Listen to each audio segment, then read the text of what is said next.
Hello everyone, I'm William the Storyteller, and I'm here to guide you into a peaceful rest tonight. Before we begin, take a moment to like this video and subscribe to the channel. It really helps. Also, let me know in the comments where you're watching from and what time it is for you right now. The wind had teeth that night, and it gnawed at the edges of the old farmhouse like a starving thing. The weathered boards groaned with each gust, creaking in protest, like bones adjusting themselves in a long dead body. No one had lived there for nearly a decade. At least, not anyone still capable of telling the tale. Yet the lights inside flickered on just after dusk, and if anyone had been watching from the hill, they'd have sworn they saw shadows moving in the windows, tall, thin shapes that didn't match any human silhouette. Alicia had always been the curious one. Even as a child, when her siblings whispered about the farmhouse being haunted, she'd been the one to walk closest to it on the way home from school, daring whatever spirit might dwell within to show itself. Now 27 and a freelance documentarian, she saw the farmhouse not as a source of terror, but as a rich opportunity. Legend had it that the Sutton family disappeared inside without a trace. Plates were still on the table, food rotting in the fridge. No bodies, no blood, just silence. People had theories, but Alicia had something better. A camera, equipment, and a weekend to herself. She arrived just after sunset, the sky bleeding out in deep purples and rusted reds. The road leading to the house was barely visible anymore, overgrown with nettles and brush. Her car bumped along until it gave a final groan and rolled to a stop in front of the porch, headlights illuminating the splinters and peeling paint of the entrance. She took her gear, pressed record on her chest-mounted GoPro, and entered through the sagging door, which opened too easily for something that hadn't been touched in 10 years. Inside the house was still. Dust hung thick in the air like old breath, disturbed only by her movements.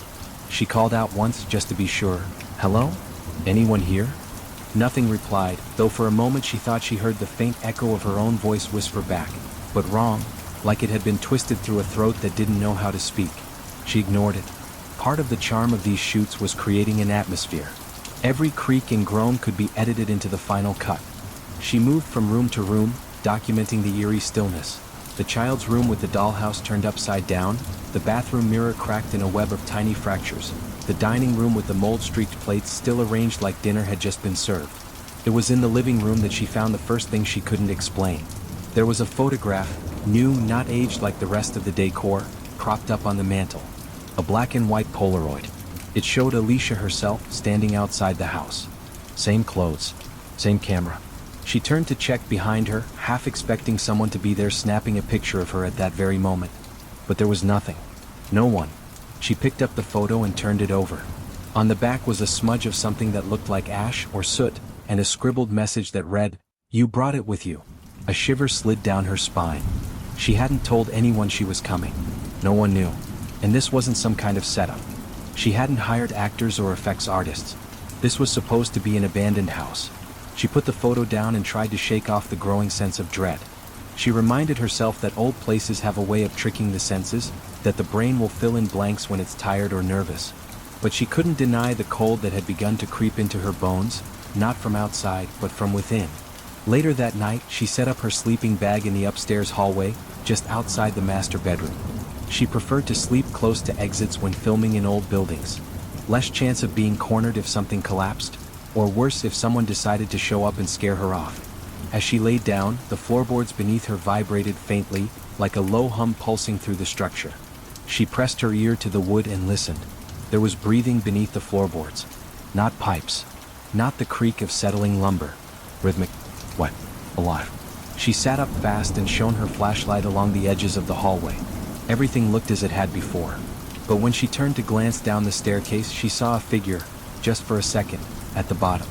It was the same height as her, wearing her same clothes. The camera light on its chest blinked red. Then it was gone. Alicia didn't sleep that night. She paced, sat, checked her equipment, and replayed footage.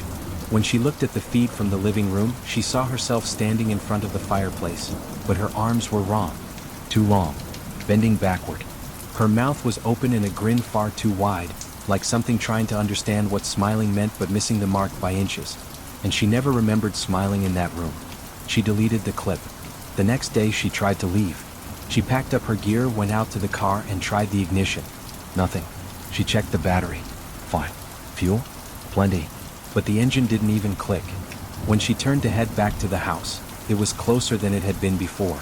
It felt like it had moved by feet, not inches. The porch steps groaned differently as she walked up. The front door was open. She hadn't left it that way. Inside, everything had shifted. Rooms had changed places. The hallway she slept in was now gone, replaced by a long corridor lined with doors, each identical, each humming faintly like they contained something straining to stay hidden. Alicia opened one. Inside was her apartment. Down to the spilled mug of coffee she'd left on the kitchen table that morning. She stepped inside, confused, and the door slammed behind her. When she opened it again, the farmhouse hallway was gone. Now there was only blackness. She turned around. Her apartment was different. Not wrong, but behind. Like someone had recreated it from memory. The posters were a little faded. The books arranged in a way she hadn't done in years. There was a photo on the wall, another Polaroid. This one showed her sleeping. She moved to take it down, but the wall grew teeth, and the photo vanished behind a slithering slit that pulsed like a wound. She didn't scream. There was no one to hear her anyway. The next few hours, or days, time had lost meaning, blurred into one long descent. The rooms kept changing. One led into the next with impossible geometry. Kitchens spilled into graveyards, bathrooms stretched into endless corridors of dripping mirrors. She saw versions of herself in all of them, some pleading, some twitching, others staring blankly through her like windows with no glass. Once she opened a door and found a child there. A boy, face wrapped in bandages, mouth sewn shut with wire. He held up a sign written in crayon. "Don't look behind you." She didn't, but she felt breath on her neck. By the time she found the living room again, it was no longer the same. The fireplace had become a gaping mouth, bricks now jagged teeth. A fire burned, but it was blue, and shadows danced around her in mocking mimicry. She stood in the center and screamed, and somewhere far off she heard herself screaming back. Only that version didn't sound afraid. It sounded hungry. Then the house began to fold.